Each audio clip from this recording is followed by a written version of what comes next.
The death of Silver Cloud. Of all the women who've entered Bruce Wayne's complicated life, Silver Street Cloud was something rare. A genuine connection, not just to the man beneath the mask, but to the whole man. Scars, secrets, and all. While many of Bruce's past romances faded under the weight of his double life, Silver didn't run when she discovered his identity. She didn't hide from the truth that Gotham's favorite billionaire was also its most haunted vigilante. Instead, she stayed. That alone made her different. Silver wasn't just another lady or one-time fling. She earned her place among Bruce's most significant love interests, right up there with Vicky Vale's ambition, Andrea Beaumont's tragedy, and Selina Kyle's chaotic passion. But where others danced around the truth or clashed with Batman's darkness, Silver faced it head-on. Their bond deepened. For a moment, Bruce Wayne, the man who lives in shadows and wears trauma like armor, allowed himself to hope. He proposed. Naturally, longtime fans were skeptical. A white wedding in Gotham with Bruce Wayne at the altar? It felt too fragile for a world filled with masked maniacs and moral uncertainty. Still, no one expected the heartbreaking, violent way it all fell apart. It was all due to Baphomet, a mysterious new ally in Batman's war on crime. He wore the mask of a vigilante and seemed to share Batman's values: justice, secrecy, and also precision. But beneath that facade lurked a far more sinister force. Baphomet was no hero. He was onomatopoeia, a cold-blooded assassin known for mimicking the sounds of his killings, and a longtime nemesis of Green Arrow. The reveal came fast and brutal. Before Bruce could even fully process the deception, onomatopoeia struck. In one of the most shocking moments in Batman's long history, he murdered Silver St. Cloud, slitting her throat in the very heart of Bruce's sanctum, the Batcave. Just steps away from the world's greatest detective, the woman he loved bled out in silence. No epic battle, no last words. Just the sound of betrayal echoing in the cave, the death of Damian Wayne. Out of all the Robins who have served at Batman's side, Damian Wayne might be the most complex and the most heartbreaking. The biological son of Bruce Wayne and Talia al Ghul, Damian was born into a legacy of both shadow and honor. Trained from birth by the League of Assassins, he was a child soldier with the blood of Batman and the ideology of Ra's al Ghul. That tension defined him, torn between his mother's ruthless legacy and his father's moral code. When Damian took on the mantle of Robin, he brought a sharp edge to the role. Unlike his predecessors, Damian wasn't afraid to speak his mind, challenge Batman's orders, or get his hands dirty. He was fiercely intelligent and dangerous, these qualities that made him an unpredictable but powerful partner to his father. But beneath it all, Damian desperately wanted one thing, which was to earn his father's respect and prove he could be more than just a weapon. That mission led him into direct conflict with his own mother. Talia al Ghul, no stranger to betrayal or manipulation, had grown tired of her son's loyalty to Batman. And so, Talia made the ultimate and most unthinkable decision. She ordered the death of her own child. Her assassin? Not just anyone, but an adult clone of Damian himself, who was basically an enhanced and merciless version, created to be the perfect killer. The final showdown was brutal. Damian, fighting with everything he had, stood alone against a twisted reflection of himself. Despite his skill and courage, he was ultimately overpowered and killed in the battle. Damian's death wasn't just a loss.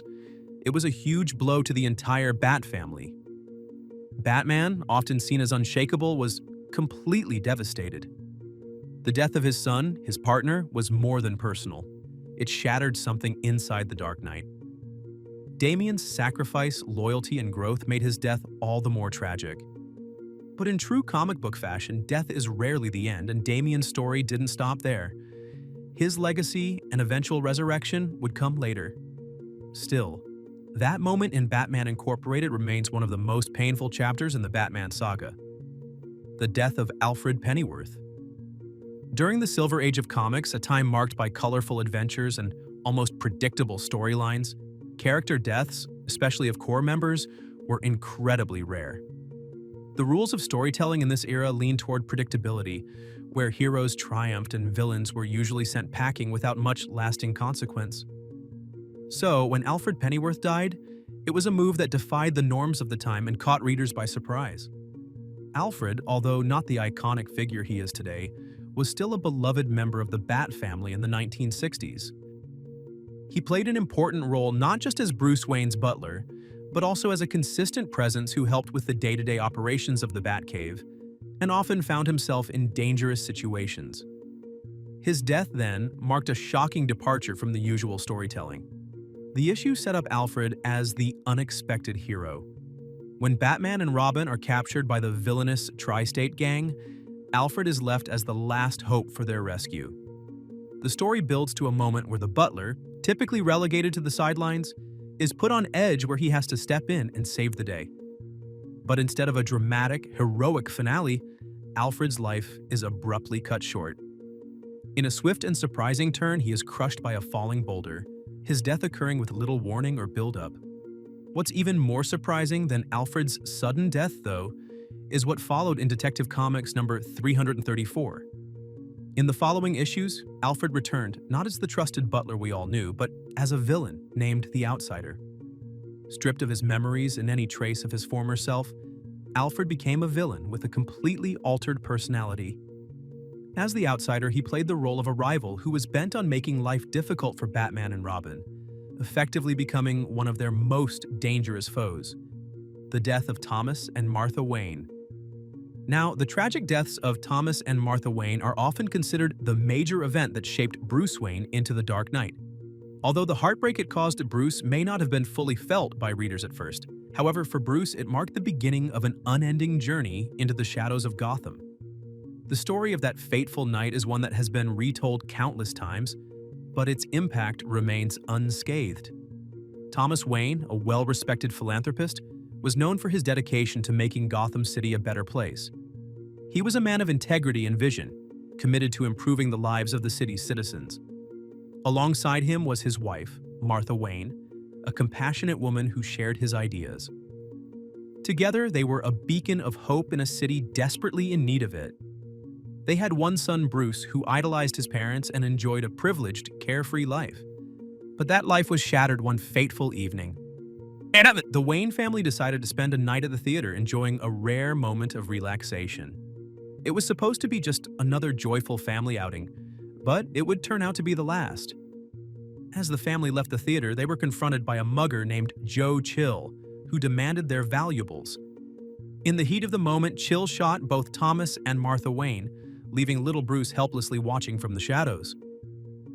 The traumatic loss of his parents in such a senseless act of violence set Bruce on a path that would ultimately lead him to become Batman. The pain of that night fueled his desire for justice and his quest to rid Gotham of crime, but it also shaped the emotional and psychological scars that would define his character for the rest of his life. The death of Stephanie Brown. Among the many heroes who have donned the mantle of Robin, Stephanie Brown is often the most overlooked. A Robin whose brief stint in the Cape was as tragic as it was impactful. She wasn't just another vigilante trying to make her mark in Gotham. Stephanie had the ambition of a true hero and the heart to match. She'd already been fighting crime as Spoiler when she became romantically involved with Tim Drake, the third Robin. But Stephanie wanted more than just to be Tim's girlfriend. She wanted to prove she could be Robin herself. The road to becoming the Dark Knight's sidekick wasn't an easy one. Batman, ever the perfectionist, wasn't exactly quick to hand over the reins of Robin to anyone, let alone someone who had no formal training in his exacting methods. Still, Stephanie's determination paid off. After much persistence, she finally convinced Batman to let her step into the role. A victory that felt like a dream come true. But it didn't take long for that dream to shatter. Batman, who never hesitated to discipline his partners, stripped Stephanie of the Robin title after she disobeyed his orders. Gotham wasn't a place for mistakes, and Batman's ruthless code meant there was no room for error, especially when lives were at stake. However, Stephanie wasn't ready to give up. She was desperate to prove herself worthy of the title she'd briefly held. In a reckless attempt to make things right, she decided to take matters into her own hands. Stephanie tried to execute one of Batman's long-term plans to clean up Gotham, thinking she could handle it herself. But instead of bringing order to the chaos, she accidentally ignited a gang war. The city of Gotham then descended into violence, and the situation spiraled out of control. This misstep led her right into the clutches of Black Mask, one of Gotham's most heinous crime lords. Now captured, she was tortured and left broken. Stephanie's tragic story reached its darkest moment when her life came to a cruel end. She was taken to Dr. Leslie Tompkins' clinic, where she died from the injuries inflicted during her brutal torture at the hands of Black Mask. Though her time as Robin was short-lived, Stephanie Brown's impact on the Bat family is unforgettable. Stephanie may have been the forgotten Robin, but she was a hero in her own right. A young woman who fought for what she believed in, even when the odds were stacked against her. The death of Jason Todd, one of the most controversial and painful moments in Batman's long history, occurred with the death of Jason Todd, the second Robin. This event, which took place in the storyline A Death in the Family, is not only remembered for its emotional weight, but also for how the fate of the character was determined in a way that was unexpected. What made this particular death so unique was that it wasn't solely a creative decision made by the writers or editors at DC. In an experimental and bold move, DC Comics allowed readers to decide Jason Todd's fate. Through a phone-in vote, fans had the power to determine whether Robin would live or die. In the end, the vote favored Jason's death. In A Death in the Family, Jason's tragic fate unfolds after he is betrayed by his own mother, who, in a cruel twist, leads him into the hands of the Joker. What follows is one of the most brutal and disturbing sequences in Batman's history. The Joker, ever the crazy villain he is, captures Jason and savagely beats him with a crowbar, leaving him on the brink of death. The Joker then leaves the Boy Wonder in a warehouse rigged to explode, with Jason's life hanging in the balance. The explosion marks the end of Jason Todd's time as Robin, and in many ways, it marked the end of an era for Batman's sidekicks. The impact of Jason's death on Batman was significant. Not only was Batman left to deal with the grief of losing a young partner, but he also had to live with the guilt of not being able to save him. And to crown it all, the tragic event deeply affected Batman's relationship with future Robins. From that point on, Batman became much more cautious, even distant, toward anyone who would take up the mantle of Robin. His experiences with Jason's death led him to adopt a more protective and guarded approach to his sidekicks, forever changing how he would interact with them moving forward. But Jason Todd's story didn't end with his burial. Years later, he was resurrected in a surprising twist, returning to Gotham this time, not as the Robin we once knew, but as the mysterious and vengeful anti-hero Red Hood. Jason's resurrection wasn't some simple return to normality. Instead, it marked the beginning of a darker chapter in his life. Fueled by anger, resentment, and a desire for revenge, Jason took on the persona of the Red Hood, a title once used by the Joker himself before his transformation into Gotham's clown prince of crime. This new version of Jason Todd was scarred, both physically and emotionally, and his relationship with Batman was forever altered. Instead of returning as an ally, he came back with a deep sense of betrayal, feeling abandoned by the very mentor who had failed to save him. The death of Sarah Essen. Sarah Essen was more than just a dedicated member of the Gotham City Police Department. She was also a key figure in the life of Commissioner James Gordon, serving as his second wife. Her connection to Gordon meant that she was, at times, a target for the city's most dangerous criminals. As a strong and capable woman, Sarah was able to deal with the dangerous world of Gotham's law enforcement.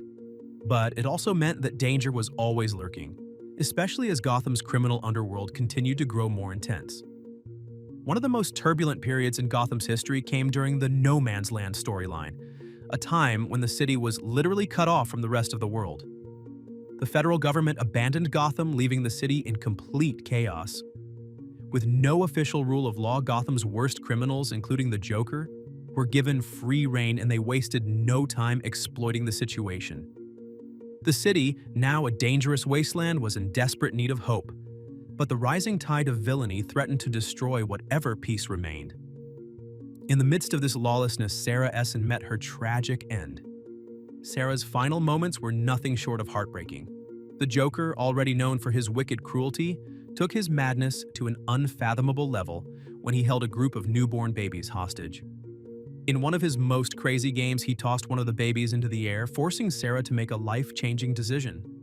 Trapped in an impossible scenario, Sarah was faced with the choice to either save the baby or confront the Joker, knowing that either decision would lead to catastrophic consequences. Despite the serious personal danger, Sarah's innate sense of duty and compassion drove her to choose the baby. She reached out, determined to save the innocent life that had been put in harm's way. Unfortunately, the Joker, ever the master of chaos, was already one step ahead.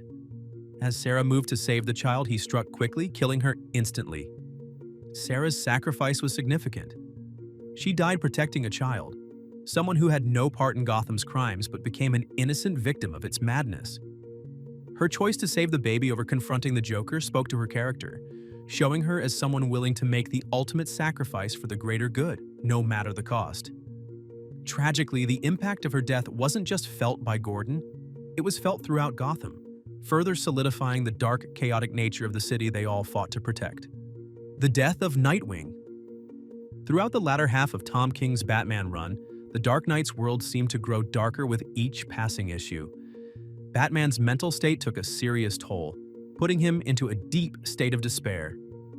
It was during this troubling time that Nightwing, also known as Dick Grayson, returned to Gotham, bringing with him a much-needed sense of light and hope, serving as a reminder of the brighter days of their partnership. The reunion between Batman and Nightwing harkened back to the glory days of the dynamic duo. Their first moments together felt nostalgic, with echoes of their past adventures, such as facing off against colorful villains like the Phantom Pharaoh and sharing quiet moments with Commissioner Gordon on the rooftop of the Gotham City Police Department, just like old times. But this hopeful reunion was tragically short-lived. Just as the pair seemed ready to rekindle their former heroics, disaster struck. KG Beast, a deadly mercenary who had recently arrived in Gotham, unleashed an unimaginable attack. He shot Nightwing through the skull with a sniper rifle from a distance, before disappearing into the shadows, fleeing to Russia. Batman, paralyzed by horror and helplessness, could only watch as his former partner and surrogate brother collapsed. For several issues, the comic world was led to believe that Nightwing was dead. The brutal image of Nightwing's death left fans reeling, and Batman, already in a fragile state, was left to deal with the weight of losing another ally. However, in typical comic book fashion, the story took a surprising turn. It was later revealed that Nightwing had survived the attack, but his recovery was far from straightforward. When he returned, it was not as the familiar, confident Nightwing fans had come to know. Instead, Dick Grayson was struck with amnesia, his memories shattered. In a bold narrative twist, he abandoned both his Nightwing identity and his birth name, choosing to adopt the name Rick Grayson as he wandered through Gotham and beyond, a shadow of his former self. His transformation into the confused, aimless Rick was a stark departure from the hero he once was, and added layers of complexity to his character's journey. The emotional toll on Batman was immense, and for Nightwing, his journey from amnesia to rediscovering his true self became one of the most challenging and personal arcs of his long career.